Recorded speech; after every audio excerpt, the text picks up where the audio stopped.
Na-experience mo na ba yung tipong hirap kang umupo, parang may naupuan kang bato, tapos may dugo tuwing dumudumi ka? Baka almoranas na yan. Oo, totoo. Hindi lang sa matatanda, pati sa bata. Hi, I'm Saldivi, your pharmacist. Ang almoranas o hemorrhoids ay pamamaga ng ugat sa puwit na dulot ng pressure. Madalas ito ay sa constipation at pag-iri ng sobra.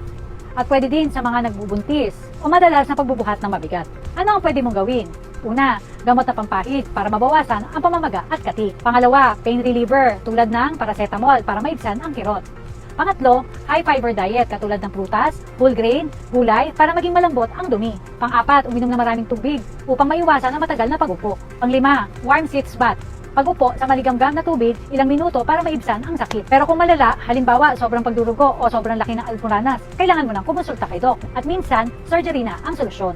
Ang almoranas ay hindi nakakahiya, pero delikado kung ipagwalang bahala. Ang simpleng pagbabago sa lifestyle at tamang gamot ay makakatulong para mawala ito at maiwasan itong bumalik. Kaya tandaan, mas madaling dumumi kapag hindi pinabayaan ang almoranas. Ikaw, may almoranas ka ba? Comment down below, dislike, share, and follow us for more.